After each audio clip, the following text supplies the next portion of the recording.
Magandang umaga, no? Kung nasaan panig tayo ng mundo. Ayan. Dito po sa Pilipinas ay umaga na. Ayan, good morning po sa lahat, ha? Sana ay nakapag-rest kayo ng maayos, ano? Ayan, at araw ng reading po ngayon, ha? Friday na po ngayon. Today is May 8, 2026. Ayan. Pero nag-reading muna tayo ng maaga. Kaninong reading itong makukuha natin ngayong umagang ito, no? Pwede pong ito ay sa'yo, pwedeng sa kanya, pwedeng kung kanino man, ha. Ulitin natin, take only what resonates po, no? Okay. Sige, tignan natin.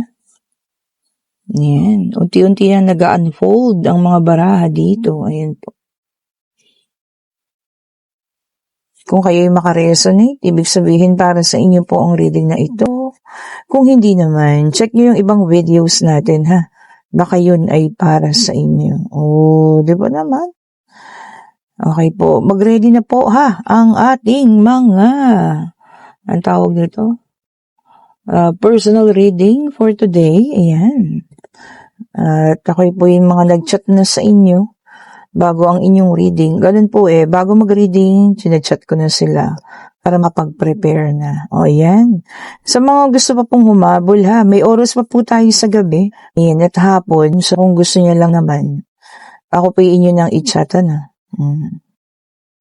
Nandyan po ang link sa comment section. Okay po, sa ating first read ng ating 4-card reading, meron tayo ritong 7 of Wands. Meron tayo ritong 9 of Pentacles. We have the 3 of Cups. We have the 2 of Swords. Okay. Tignan pa natin. And we also have here the Page of Swords. Ayan.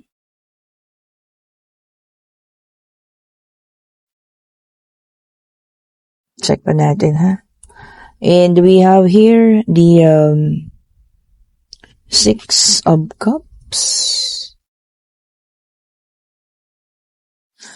Timeless po ang ating mga reading, ha. Kung kailan at anong oras at panahon nyo ito mapanood, maaaring dun ito mag-reflect or sa inyo po, ha. Sa timeless po. And meron tayo ritong 9 of Wands. Okay. And we have here the 5 of Cups. Okay po. So, kompleto na ang ating situational reading for this morning. Ayan, Alam niyo, may nakikita ako ditong dumaranas ngayon ng paghihirap, kalungkutan, pilit namang bumabangon. Pero alam niyo yun, napupunta sa pagkalugmok Alam niyo yan.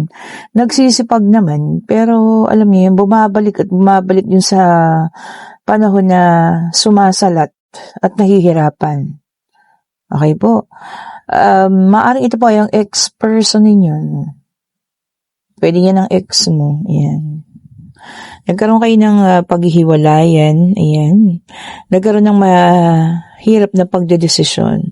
At siya yung umalis, iniwanan ka. Okay po. Ikaw naman, nagkaroon ng maaaring nung una, ayan, pinaglaban pa kasi nakita ko yun, Meron tayong 8 of Wands at meron tayong Page of Swords. Pwedeng nung una, pinaglaban pa, pwedeng ikaw mismo, kinausap mo ng masinsinan pero umayaw, di ba? Parang pinagmalaki pa na hindi ka na kailangan, na meron ng ibang tao na mas magaling pa or mas mabuti at mas tama yung ginagawa kaysa sa'yo. So, siguro parang doon ka natauhan kasi hindi mo naman ini-expect na sasabihin yung mga ganun. So, ito na. Kaya lang nagkaroon sabi niya, turning of events. Pagbabago ng kapalaran. Ngayon, hirap siya sa nakikita natin, Hirap, may kalungkutan, pero yung sa'yo, iba. Ayan, see? Maraming paparating na kaperahan, grasya, financial, ayan. Siguro ito siya nagkamali. Diba? Nagkamali siya nung pinakawalan ka niya kasi pakiramdam ko rito, ikaw pala yung lakas niya. Kumbaga, you are the strength. Diba? ikaw yung swerte niya sa buhay. Kaya nung time na pinakawalan ka niya, binitawan ka niya, parang binitawan niya rin yung swerte niya sa buhay. Kaya puro ito ang, alam niya yan, nararamdaman niya. Ngayon, makipag-usap man siya sa'yo tungkol sa pagbabalikan or what, or kung ano man. Hindi na ako sigurado kung kaya mo pang ibigay. Matindi po ang pinagdaanan niyo sa taong ito, ha? Maraming salita, maraming damdamin, maraming kung ano man ang pinaramdam niya sa iyo, no? Hindi lang yung basta-basta pagsasabi na tapos na tayo or ano, kundi yung pagsasabi na hindi kita kailangan. Maghanap ka ng taong magmamahal sa'yo. Oh, di ba ang sakit nun? Napakasakit ng mga ganong salita. Ang hindi niya alam, di ba? Ikaw pala. Ikaw pala yung swerte niya. Ikaw pala yung kalakasan niya. Kaya pala nagiging malakas siya, kaya pala nagiging mas maayos siya nang dahil sa iyo. O, di ba? Kasi may kasalanan ngayon, di siya. And we have here the death card, water sign, Cancer, Scorpio, and Pisces. Okay po. I think pinutol mo na talaga, no? Pinutol mo na, wala na talagang balikan. Parang hanggang doon na lang yun, no? Wala na talaga siyang babalikan, wala nang, alam mo yun? Hindi rin naman kasi ganun kadaling kalimutan, ano? Yung mga bagay na sinabi, yung mga bagay na pinaramdam sa'yo. Mabuti nga sana kung nabalitaan mo na lang na sinabi niya sa ibang tao at iparating sa'yo. Iba kasi yung sakit nun, kaysa yung sa kanya mismo mo maririnig. Diba? Na maghanap ka na ng iba. Parang ganon, diba? Sakit nun. And we have here the hangman, the water sign. Ayan. Sabi nga dito, no, you surrender. Ayan. You surrender everything, ha? So, lahat, sinorender mo na. Yung mga panahon na to, kumbaga yung mga panahon na yun, kung ano man ang darating, sinorender mo na, bahala na ang Diyos, sabi mo. Kung saan man, ano man ang mangyari sa'yo, no? Labangon, lalaban at bahala na ang Panginoon. O, di ba? Ang ganda. And we have here the Six of Pentacles, Taurus, Virgo, and Capricorn, Earth sign. Ayan. Anong tawag dito? Naging ano ka rin? Generous. Pinili mo na lang na mas tumulong sa iba, pinili mo na lang na mas maging mabuting tao, which is napakaganda, 'di ba? Kaya alam mo 'yun, ikaw ay isang magnet. Na-attract mo yung mga wealth, no? Yung mga kasaganaan, yung financial stability. Ayan ang pagkakamali niya dahil binitawan niya yung taong swerte sa buhay niya. Kayo ba'y naniniwala sa ganun? Ako po naniniwala ako sa ganyan. Lalo na higit na ang pakiramdam niyo sa isang tao ay napakagaan. Swerte yan sa buhay ninyo. Lalo na kung laging positibo yung sinasabi. Yan po, isa yan sa mga nakakatulong at nakaka-attract din ng swerte sa inyo, no? And we have here the air sign, Gemini, Libra, and Aquarius, Nine of Swords. Ayan. Sabi niya dito, depression. Ngayon, inaabot siya ng depression, kalungkutan, di ba? Pagsisisi, Kaso wala na hindi na kaya di ba? Sana noon pa, nagkaroon ng pagsisisi, no? Baka kasi hindi mo na rin, kaya mong patawarin, I'm sure. Pero yung pababalikin, makipag-usap or ano pa man, I'm not sure, ha? And we have here the Three of Swords, air sign. So, water, earth, air, ang ating mga cards. Ayan, Sabi niya rito, negative self-talk. O, yan. Puro na siya negativity ngayon. Puro lahat ang sinasabi niya, kasalanan ko to. Kaya minamalas ako. Kasalanan ko to. Sabi mo yung ganun. Puro pagsisisi sa sarili, pang-blame sa sarili. Well, talaga naman, kasalanan niya. And we have here the Fool, air sign. Ito naka-reverse. Ayan. Alam mo, meron siyang mga hesitation, Kaya hindi rin pa ito nakikipag-communicate sa'yo. Meron pa rin mga bagay na siguro nahihiya. Siguro walang lakas ng loob. Yung mga ganun. Kaya siya hesitant pa na magpakita sa'yo, Well, anyway, pag dumating ang panahon na makikipag-usap ng taong ito sa'yo, kayo pa rin naman po ang magdedesisyon. O, 'di ba? Wala pong ibang gagawa niyan kundi kayo lang. O, yan ha. Ganda ng reading natin ngayong umagang ito. Lagi naman yun, 'di ba? Ang pagsisisi ay laging nasa huli. Ang pangit lang dito, swerte mo na, pinakawalan mo pa. And we have the Lovers, air sign, Gemini, Libra, and Aquarius. Sabi rito nun, ako, soulmate. So, eto na. Hindi ko alam kung magandang balita ito para sa inyo or what, ano. Pero soulmate kasi. Ibig sabihin, pababalikin at pababalikin sa'yo ng universe ang taong ito. And we have there the Temperance. Humabol ang Temperance, fire sign, Aries, Leo, and Sagittarius. Sabi niya dito, when the time comes, pag dumating ang oras na yun, na maaaring ibalik sa yung taong ito, kailangan daw everything in moderation at ibalanse mo. Parang ibig sabihin, ibalanse mo ang puso mo, ibalanse mo ang pag-iisip mo, ha? Okay po. So, kung ano man ang magiging desisyon mo sa pagkakataong ito, tungkol sa tao yan, maaari talagang bumalik, makiusap, humingi ng tawad. Sabi ko nga, sa bandang huli, kayo at kayo pa rin po ang magdedesisyon. Okay po. Pwedeng tanggapin ninyo, mahal pa, pwede namang i-reject, o pwedeng pakiusapan, siguro hanggang kaibigan na lang, or ano't naman po. Okay po. Eto, kinuha ko tong ating pangatlong deck of cards. Ayan, ha. So, lumabas ang lahat ng mga zodiac sign, ha. So, pwedeng makaresonate po lahat ng zodiac sign dito. And we have here okay po. So, lahat po ay para naman. Ito para sa lahat na. Ayan. May dalang number 13. Ayan. Talagang ang iba sa inyo meron ng tutuldukan. Sabi nga, ending. And we'll start a new beginning. Diba?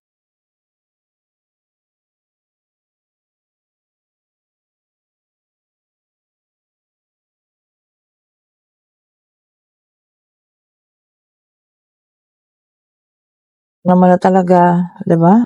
Kahit pa naman kasi magmakaawa siya at pilitin ka or kung sa'yo man ito, wala na pong magagawa. Andun na lang talaga. And we have here the 8 of Wands. Tingnan niyo para sa iba naman ito, ha? So, sabi niya rito, you're going to take action. Meron kayong a-actionan. Ayan. Meron din kayong tatanggapin na offer. Ayan.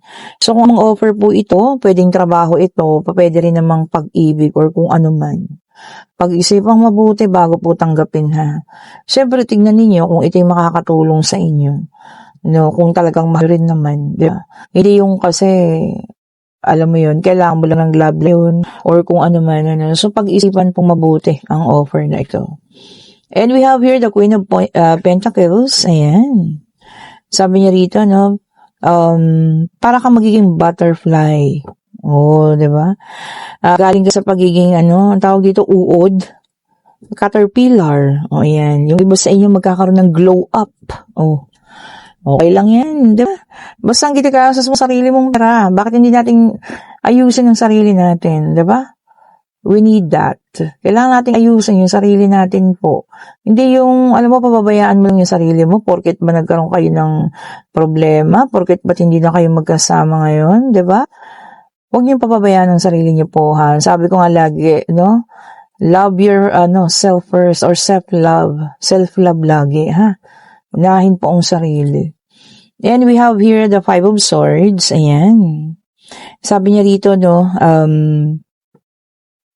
lack of communication. Yung iba sa inyo, may magsasarang komunikasyon. Baka iba-block ka, iba-block mo, or ano man, di ba? Kung sino man, siguro kung ayaw mo na makipag-usap, bigyan ng oras. Hayaan, pabayaan muna para makapag-isip din, ang taong ito, kung sino man ito. And we also have here the 3 of Cups. Ayan. Yung iba sa inyo, merong engagement na pupuntahan or baka maaari ikaw ang ma-engage. Engagement daw, ha? Kung ano man ito, nasurpresa yun. Nako, nasabi ko lang, diba? At least, diba? Sabihin mo na lang, hindi ko nang alam. Yung sa inyo, ha? Price engagement daw po. And we have here the Ace of Wands. Ayan, ito maganda. Outpouring of blessings. Ayan. Ibubus na, no? Para sa'yo, ang blessing na ito. Saluhin. Kuha kayo ng maraming nalo, ha? Saluhin natin itong lahat. And we have here the Hangman na may dalang number 12. Ayan. Yung iba naman sa inyo, no, parang nakakaramdam na parang nawawala sa direction ngayon. Ako, isipin niyo yung purpose ninyo. Isipin niyo yung talagang nais niyo para bumalik yung sigla ng katawan, para bumalik yung mga inspirasyon ninyo sa buhay, ha? Okay po. And we have here the King of Pentacles. Ayan, ito na ang ating discard sa tatlong deck of cards. Sabi niya dito, security. For some of you naman, ang iniisip na lang ngayon yung security. Yun ang maganda. So, ang ilan sa inyo hindi nag-iisip ng tungkol sa panibagong love life, sa mga taong, alam mo yun, true, yung mga ganyan, ano? Security na ngayon. Kumaga, security mo sa pagtanda, security mo sa mga pangangailangan mo, which is good naman po. Sabi ko nga, baka minsan, di ba, kaya hindi na dumarating or wala na talaga yung taong para sa'yo talaga. Kasi ang ibig sabihin nun, mas una mong mahalin ang sarili mo, ha? Unahin mo palagi yung sarili mo. Kaya ganun po, ano. So, kaya kahit hintay kayo ng hintay, let's say 10 years, 15 years, wala. Pero ibibihin po sino, nandyan din na panyo yung taong mga nagmamahal sa inyo. Yung mga support system mo, kaibigan mo, best friend mo, kamag-anak, mga anak mo, di ba, kung meron ka mga anak. At yun pala, hindi mo na kailangan po maghintay pa ng isa pang taong magmamahal sa'yo kasi nandiyan sila eh. No? Nandiyan po silang lahat. Alam mo yun, at mahal na mahal ka ng mga taong yun. O, diba? So, eto na, kayo po yung magtanong na, pag-ibig pangyayari, financial, wala man ang gusto nyong malaman, ha? Tanong na natin, Divine Universe, ano po yung kasagutan ninyo sa kanilang katanungan? O, ayun na, tumalun pa. At ang sagot po ay maaari, kung ano man ang inyong itinanong, maaari po, ha? Maaaring mangyari yun kung ano pong itinanong ninyo. And sabi rito, no, kaya kailangan niyo ng flexibility. Maging flexible daw po sa mga bagay-bagay. Baka madadagdagan ng trabaho, madadagdagan din ng responsibilidad, ano. So, kung kaya naman, take it. Sabi nga, baka ito ay part ng inyong promotion or what not, no. Sige lang, okay lang, basta kakayanin niyo po, basta hindi makaka-apekto sa inyong health, kalusugan, mental or physical health man yan. Okay po, and kung kayo yun nasa situational reading, ano, na, alam mo yun, na-assess niya yung pagkakamali niya, pinakawalan niya yung taong, ikaw pala, no, yung swerte niya, wala na tayong magagawa doon kasi, hindi kanya pinahalagahan. Yun lang po yun, ha. Yung pagpapahalaga na dapat ibinigay niya sa'yo, parang wala, di ba? Nawala sa isang iglap ng baka maaaring dahil sa isang tao rin lang. Magsisiman siya, huli na, di ba? Pero sabi ko nga, nasa inyo pa rin po, kayo pa rin na makakapag-desisyon nito, kung gugustuhin niya pa ba yan, or hahayaan na lang. Okay po, and kung nagugustuhan nating reading, pa-like, pa-share, subscribe, hit the notification bell para lagi kayong updated sa mga bagong videos na nire-release natin. At sa lahat ng gustong umorder ng ating mga bracelet, nandiyan po sila, ha. I-chat nyo kung ano po yung bracelet na gusto ninyo para mabigay ko po sa inyo, no. Kung saan nyo gagamitin, love, financial, protection, ayan, sa health, good health ba ito, ganyan ha, or peace of mind, pangtanggal ng stress o kung ano man. Okay po, thank you so much po for watching. Have a great morning po sa lahat. Happy Friday. Happy Black Nazarene Day po sa inyong lahat. Bye-bye po sa inyo.